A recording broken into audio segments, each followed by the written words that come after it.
Hola niños, hoy conoceremos el tipo de alimentación de algunos animales. ¿Conocen a los seres herbívoros?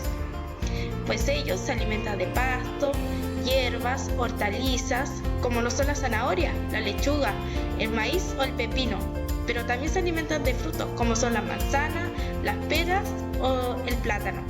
Algunos animales herbívoros son las ovejas, ardillas, los conejos, los pollos, las vacas o las jirafas. Pero también hay animales carnívoros. Ellos se alimentan de cualquier tipo de carne o de pescado. Estos animales son serpientes, el león, el cocodrilo, el tigre, y también en la Antártida encontramos al pingüino, que se alimenta de pescados. Pero también encontramos a los animales omnívoros, que estos se alimentan tanto de hierbas como de carnes. Entre ellos encontramos al oso, el cerdo, la tortuga.